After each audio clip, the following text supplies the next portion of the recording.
So we're going to react to this new Bernie clip. I'm Pyro, and this is my wife, Minion Madness, and she's here to enjoy. I'm here to drop dumbass commentary, and we're gonna watch some Bernie. We're about to feel the burn. As this campaign comes to an end, let me say a few words to some of the folks out there who may not have yet decided whom they're going to vote for, or maybe sitting it out. And I know there are people who disagree with Kamala Harris on this or that issue, especially Gaza, and count me as one of those who do disagree with her on that issue. But I think overall, the choice could not be clearer in terms of this campaign. In my view, we just cannot elect a president who is a pathological liar, like Donald Trump, somebody who is working overtime to undermine the American democracy. And mark my words, on Tuesday night, on election night, no matter what the vote tallies will be, Donald Trump early on in the evening will declare, hey, I've won this election. Yep. And if there's any state that I lost, it's because of voter fraud. Yep, it's all voter fraud, unless he wins. That's what demagogues do, and that's how you move a country toward an authoritarian form of society. Nailed it. And let me also say this, because I know a lot of people out there understand not only that climate change is real, but it is an existential threat to our country and to the entire world, and that we've got to cut carbon emissions. And we've got to bring the whole world together to transform our energy system if we're going to create a planet that's healthy and habitable for our kids and future generations. Please understand, Donald Trump thinks that climate change is a hoax originating in China, which means that if he's elected, everything's China with that man. Everything is China. Who did it? China. China. I'm like an idiot. Fight against climate change. China, Europe will follow, and that whole effort is now gone. Mm-hmm. It's over. We've lost the struggle against climate change. That's what happens if Trump is elected.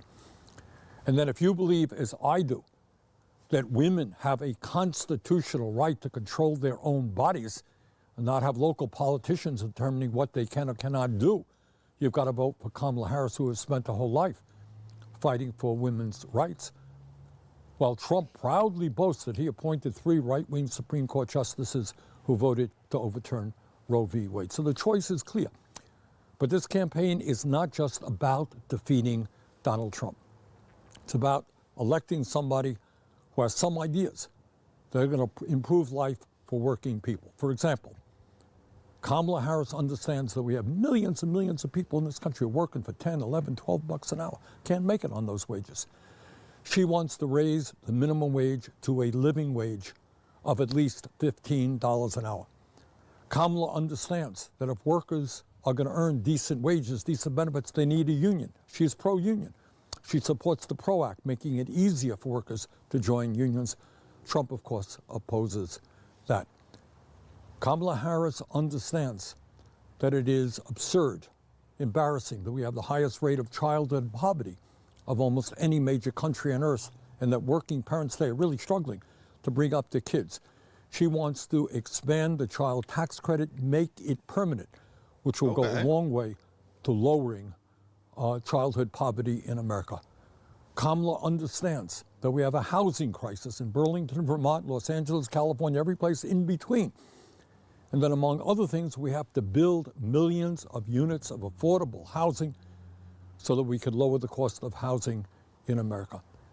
And Kamala understands that there is something a bit crazy, a bit cruel, that if somebody gets cancer treatment, struggling for their lives, their family should not be hounded for years by bill collectors. Amen. And that's why she wants to get rid of all medical debt in this country.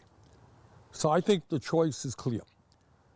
And while some of us may have differences of opinion and disagree with Kamala Harris on this or that issue, I hope very much we will not sit out this election. We cannot sit it out. So let's get involved. Let's do everything we can. Let's come out and vote on Election Day. And let's make sure that Donald Trump is defeated and that Kamala Harris is our next president. Thank you all very much. Now, I typically wouldn't go and be picking left or right, honestly, just because that's my nature to kind of explore both and see where they sit. Every book I've ever read on fascism, Donald Trump lines right up with it. And so like that, I like that he's speaking out here about this. It's sad that like, I think this is also kind of a thing where like we struggle, like, of course we're not going to agree with everything they do. You know, Yeah. I have a very big, like, after learning a little bit about the Gaza Israel thing myself, I very much disagree with the Democrats, Biden and Kamala's stance on that genocide. But everything else is light years better than Trump for the most part. Like, and you're not lining yourself up for a dictatorship, authoritarian setup, and exactly what he said. But I think Bernie's a smart guy, honestly. I think he's too. He's really well spoken I was like, that was a good, well said. And the climate change thing just saddens me in general. Like it. We all live here. We should be trying to take care of it better. Like you shouldn't be picking like to destroy the world over making it a better place. And if you do feel that way, you're a problem. Like, you have some stuff to work on. Like, if you think, like, I don't care if everything's a desert waste and everything goes to shit, like, you're the part of the problem.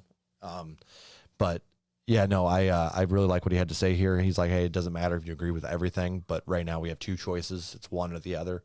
One's going to line us up for an authoritarian-style government, and one hopefully can maybe fix some problems potentially, or at least line up a policy, some good policies to keep us going until we find somebody to come in and really fix things if she can't do it, you know?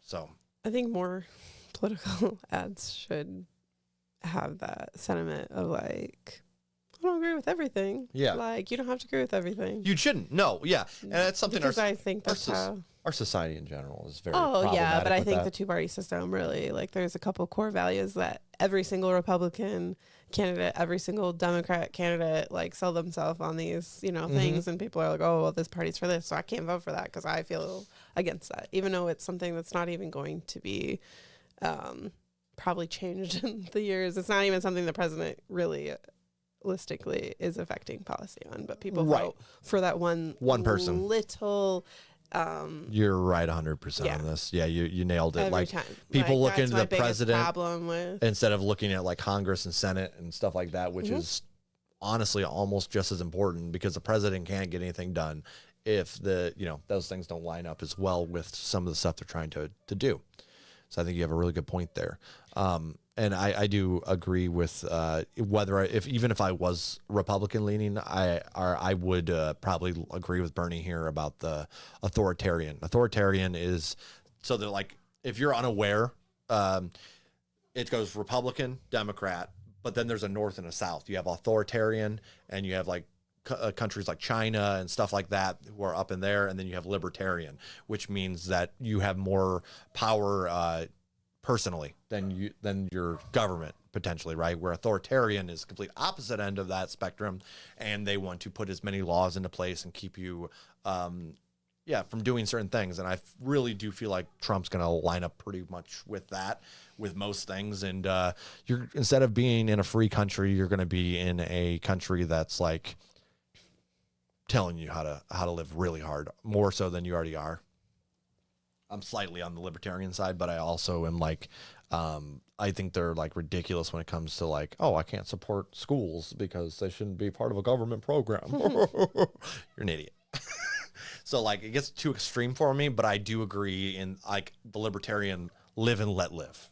You know what I mean? Like, what you're doing is not harming me per se, as long as it's not something wild, or you know, you're not harming somebody else in a personal way. That's kind of where I'm at with that. But yeah, that was a good video from real quick. Yeah. Les, can you rewind it a little bit? Sure. Which one? I just Like right here? I just want his jacket. Oh, okay. You want to see It says it's like Mail Handlers Union or something. I love that does. he's wearing like a post office jacket. Like, I that's hope what very I'm much like. we will not say Mail that it's handlers? election. We Yes. cannot. What is this guy doing? Has he worked at the post office? Does I he don't work in know. the postal service? I don't know. I was just very intrigued by that the whole time. Oh, that's a good point. Bernie Sanders, older than Trump and Biden, yet has all his facilities. Oh, I didn't know he was older, but he 100% seems Oh. more coherent than the best president we never had, man, dude. yeah, for sure. Fucking Democratic Party, dude. That's the one thing I'll never forgive him for is what they did to poor Bernie. In spite of his electoral defeats, Bernie has never exhibited any bitterness, never assigned any blame, and he has always expressed kindness and hope. Bernie, you are a saint. God, that's getting a like right there. That's 100% accurate. Man, frickin' Bernie. But all right, guys. Again, I'm Pyro. This is my wife, Minion Madness. I hope you enjoyed my dumbass commentary. And if you haven't already, make sure you give Bernie a like and a follow over here, as well as myself, if you would. Until next time, peace out.